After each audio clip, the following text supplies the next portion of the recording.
with me. Thy rod and thy staff, they comfort me. Thou preparest a table before me in the presence of my enemies. You anoint my head with oil.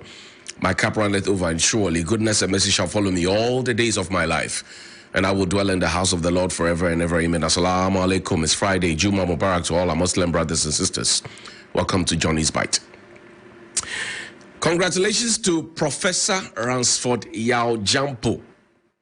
Yesterday, the University Teachers Association of Ghana, Legon, held an election. He won by an overwhelming 93.3%. Can we see Professor Jampo's photo on the TV, please? And he says that going forward, he will not hate to fight, but I mean, and all of that. Professor Ransford Jampo, congratulations to you. He's been a regular on our shows, on 3FM, on TV3, and all of that. So, Professor Ransford Jampo, thank you. Maybe this weekend you take me to Kubiasis where we can go and celebrate your victory. 93.3. President on the campus of the University of Ghana, Legon. Now, yesterday I also mentioned to you how we have a situation where our Committee of Chiefs of Staffs are meeting in the Republic of Ghana. The meeting went on yesterday, went on today. The understanding we have is that the decision has already been reached to go into Niger. What meeting is here is the protocols and the pledges that people can make and how they're going to get into Niger and all of that.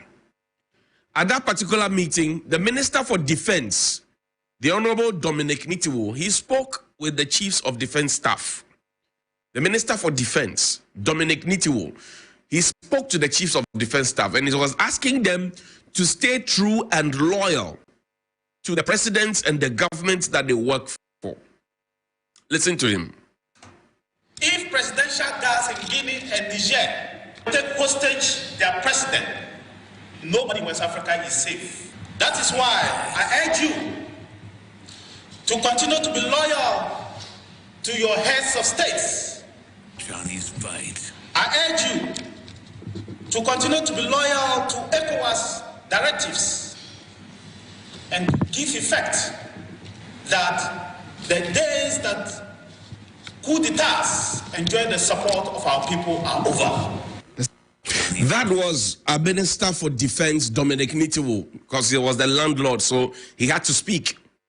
And in speaking, he asked that the military men stay true and loyal to democratically elected governments. I wish that he would have added that democratically elected governments should also stay true to the people. I also wish that he had done that. Because you see, all of what we are doing and we're using a Nigerian cover-up, if you like, that we want to go and ensure that there's democracy and discipline and decency and decorum in Niger. But have African leaders demonstrated the same thing? He's asking the military people to be loyal because he may not be too sure which other chief of defense staff may be harboring ideas of a coup d'etat or a takeover in his head while they were in that meeting. So he was telling the people to be to have fidelity and also to be loyal. Will he be able to stand before the presidents of West Africa to tell them also to be loyal to the people? Because most of the presidents and the governments have not been loyal to the people. Promise and fail. In Ghana, we have been told about gold for oil. That we're going to trade our gold, add some money to it, and that we'll go and buy cheaper fuel, which will make fuel cheaper at the pumps. Diesel is expensive. Petrol is expensive. LPG is expensive. Even kerosene for the poor is expensive. So, do we still have the gold for oil policy running? And if we have the gold for oil policy running, why is our fuel still going up and up and up? I'm talking about a liter of fuel selling beyond 13 cedis. Kerosene, even for the poorest of the poor, is up. It's actually even much more expensive per liter, more expensive than petrol and diesel, kerosene. So I wish that the Minister for Defense would have also told our democratically elected government that they have to be loyal to the people. Take, for example, in Ghana. Nana Addo Dankwa Akufo-Addo promised us, and I want you to do a simple thing for me while this stream is on, both on 3FM 927 on Facebook and on TV3 Ghana on Facebook. I want to do a simple thing. We want to do an analysis of what the One District, One Factory initiative, which was a flagship promise of Nana Addo Dankwa Akufo-Addo, how it has fared. So under this stream, kindly tell me your district and tell me whether you have a factory there or not. If you have a district and there's a factory, you put your district, say Garu Timpani, and then there you say, oh, we have a chocolate factory, Garu Timpani. Then tell me, oh, Adaklu, we have a ceramic factory. So put your district there and tell me the factory that the government has been able to put there under this stream. Tell me your district, tell me the factory. That's all I'm wanting. If there's no factory, tell me your district and tell me there's no factory. And if anybody else knows that, oh, this district, for example, has a factory, you are free to correct the person. No insults. Just tell me your district and your factory. Now, Nana Addo promised one district, one factory. What are the objectives of the one district, one factory? Let's see the objectives. It's there. It's the clippings of the objectives of the one district, one factory. The objectives of the one district, one factory initiative seeks to achieve the following. 1, add value to the natural resources of each district, right? Add value to the natural resources of each district and exploit the economic potential of each district based on a comparative. Can we see it? Please roll it up for me so that we can see it. I want to see this clearly. Add value to natural resources of each district and exploit the economic potential of each district based on its comparative advantage. Ensure even and special spread of industries that will stimulate economic activity in different parts of the country. Create massive employment, particularly for the youth in rural and peri-urban communities, and thereby improve income levels and standards of living, as well as reduce rural-urban migration. And then there's a last one. Promote exports and increase foreign exchange earnings. Enhance the production of local substitute for imported goods, thereby conserving scarce foreign exchange. Beautiful. Clap for Nana Addo. And another one. Beautiful initiative. Now today, there's no, we have gone beyond rural-urban migration or rural and peri-urban migration. This morning, I challenge you, go to the US Embassy. Go to the Canadian Embassy. Go to an embassy of your choice, where their GDP is good, where their inflation is good, where people are assured that they can have jobs. People stand in the sun and in the rain. I'm sure if we were snowing in Ghana, people would stand in it to run away because they say the factories and the jobs are not there. So this morning, your task is simple. Under this stream, tell me your district and the factory. Your district and the factory. Your district and the factory. Now, Nana Addo made the promise, and he said that we're going to create jobs and all of that. Take me to Ningo Pram Pram. The president went to Ningo Pram Pram in 2016, September 2016, 23rd or 29th, I've forgotten the exact, but it was in September 2016. It was in a blue shirt. He went to Ningo Pram Pram and promised them factories, right? He said they were going to have a vegetable factory, they were going to have a fruit factory, and all of that. He told the people of Ningo and Pram Pram that they were going to have the factories. So the people in Ningo and Pram Pram, you have to tell me now, at the launch of that, if the president has been able to deliver. Play the video for me. It's a news desk report. So he told them, Ningo and Pram Pram. If we can't find that, we maybe look for that later. But there's also a video of former Deputy Minister for Roads, former Member of Parliament, Anthony Abeifa Kabo, right? He spoke about a dog factory, a dog meat factory at his vetting. Listen to him. Listen to him. Just listen to him. Mr. Chairman, you recall that when His Excellency the President announced the one district, one factory, our friends on the other side thought that it was just another political lie. We couldn't deliver upon it, and they poo-pooed the idea. But in a radio discussion analyzing the resource potential of many of the districts, I know that the Kintampo area has a lot of mangoes. And in the dry season or in the mango boom, the mangoes are always left to rot. And I think that if a government is coming with an initiative to establish a district factory, Kintampo could benefit. The same way, you know, Dagatis and Frafres are playmates. And Honorable Adongo and my friends will admit that the dog is a delicacy. And it's such a huge delicacy in Korea, in China, and it's an exportable product. Let's put all jokes aside. It's an exportable product. And I have lived in Bolga for so many years, and I know that there are dog hunters in Bolga who go around buying dogs and hunting for dogs. And it's a big delicacy, just like we could have a cat factory in the Volta region. So that was Anthony Abeifa Kabo at his vetting. Serious parliamentary business. He had taken the oath. He knew what was happening, but he was talking about a dog and a cat factory, and that it was a big delicacy. Well, people chew it, dogus and pokus and all of that, katus, as people call it in many different ways. But we thought that he was joking. So we went back to him after about a year. When he had had the benefit of power, he was a deputy minister. He was wearing a black suit. I remember that interview very well. And then we asked him, and he said, oh, he still stands by what he said. In fact, we had even gone to the north. Nana Kwekwedia, a presidential correspondent, went to the north.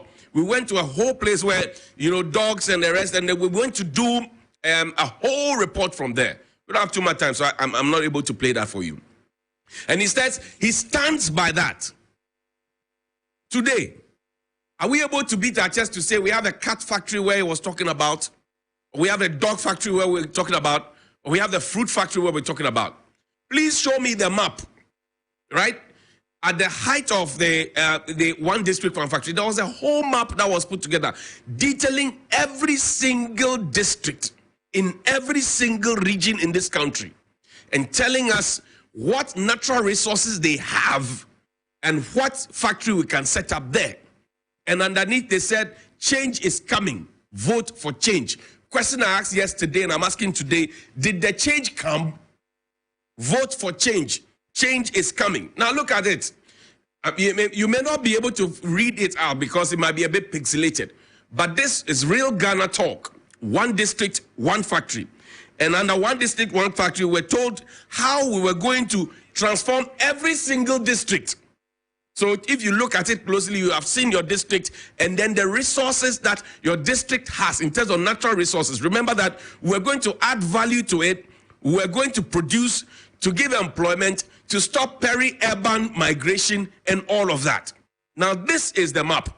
Your simple task for this morning is to tell me your district and also tell me if your district has a factory and which factory it is. Now, the bigger question I asked this morning, and I'll ask that question after you play this video for me. Let's go back to Pram Pram and Ningo. Let's go back. Ningo and Pram Pram. Let's now do some politics well ahead of the 2016 general elections, and this time we begin from the camp of the New Patriotic Party, and the presidential nominee of the NPP, Nana Addo Dankwa Akufo-Addo, has assured the people of Ada and Ningo Pram Pram of vegetable, fruit and salt factories under the One District, One Factory project when voted into office. Addressing chiefs and people of Adafo as part of his Greater Accra Regional Hope Tour, the NPP presidential candidate reiterated his resolve to create jobs to improve living conditions. Nana Akufo-Addo told chiefs and traditional leaders at Ada he will build fruits, vegetable and salt factories to enhance growth in these sectors of the economy, since the area has the potential. If we can reduce the creation of processing facilities in the Ada area. We will start with the creation of processing facilities which will improve production of our farmers. That is why we are bringing the One District, One Factory initiative. The chiefs pledged their support and urged him to fulfill his promises when voted into office. The NPP presidential nominee then addressed mini rallies at Kisai and Tofloko.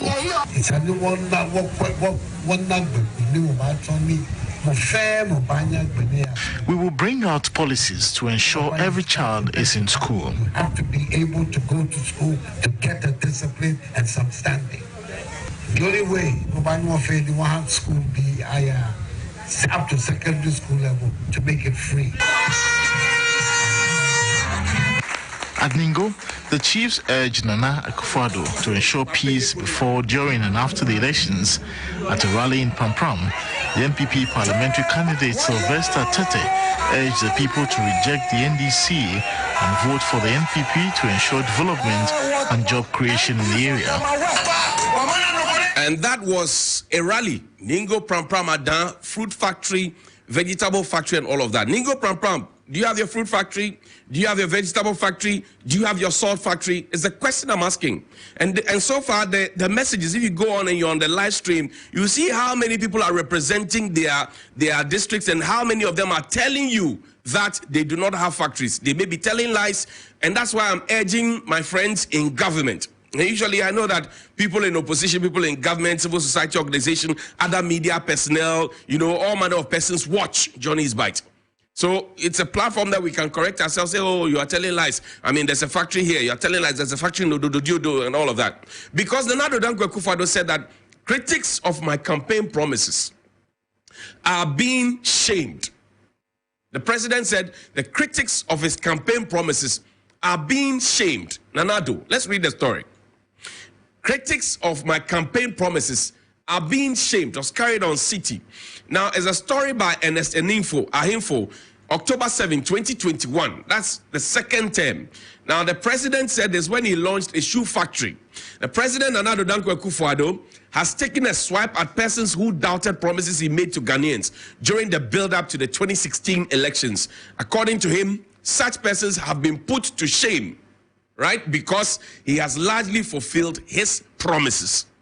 So this morning, I'm asking a simple question. One, the promise of 1D1F. And guess what? The 1D1F initiative, as was promised by the government, was supposed to be government putting up factories. Don't get it twisted. It was supposed to be government putting up factories right from scratch. It was not a concept of government partnering private people to put up factories. That concept of government partnering private people to put up factories came later, just as we were told that it was going to be gold for oil. Subsequently, we were told that it is gold and cash for oil. So the government has demonstrated over time that they'll tell you one thing for you to get your buy-in. Once you give them your buy-in, they will alter it and then tell you that this is the new direction we're going. One district, one factory will build factories from scratch. That's what the government says. Later, they got into power and it says, look, we'll do public-private partnership. And even that people have had concerns that, look, there are factories that we have known since TTT. Then you pick those old factories, you repaint them. Because I grew up in Abosokan, we have something we call paint maminto. 62 has an old car part. It is not properly functioning, but then we pick it and we polish it, we paint it, spray it, let it look nice, and then we present it to the people as if it's a new thing. The second concern that I want to raise this morning is that if indeed we have all the over 100 or so factories that the government always tells us that we have, what has been the impact of those factories on the lives of the people? What has been the impact of those factories on our economies? What has been the impact of those factories on our foreign exchange and import substitution? What has been the impact of those factories on our industrialization drive? It's a question that any economist will ask. I am not an economist. I'm asking from a common sense point of view.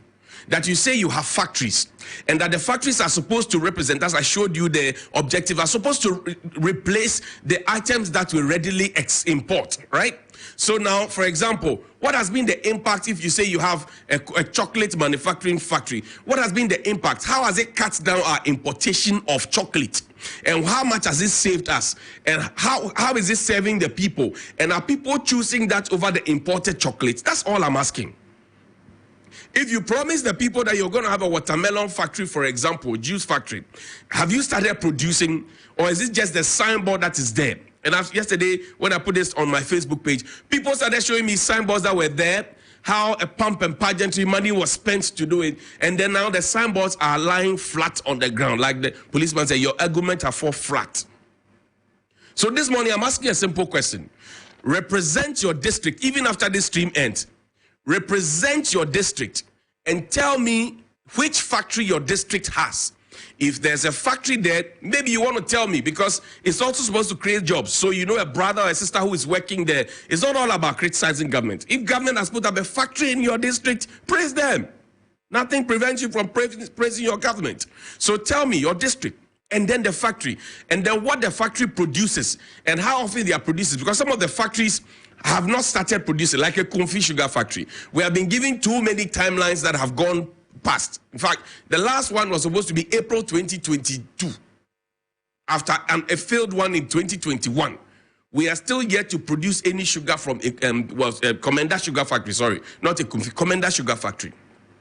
And the other time I saw some people and asked them where a Kumfi juice is, because I developed a taste for it when it was Eku juice and all of that.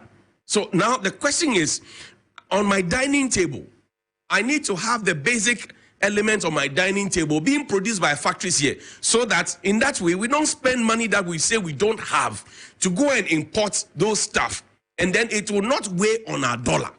So this morning has a simple question. Where is your district and where is your factory? If there's a factory in your district, applaud the government. If there's no factory in your district, you have a duty to remind the government that you promised to give me a factory in my district. Like the people of Ningo, Pram and Adan spoke to chiefs in most of the cases. Did the president deceive the chiefs? Did he hoodwink them? Have the factories started? Have we found land for them? Do we have monies for them? If we don't have, and we have not found partners for them as we want to say, what are we saying now? See something, say something, Nana. Good morning.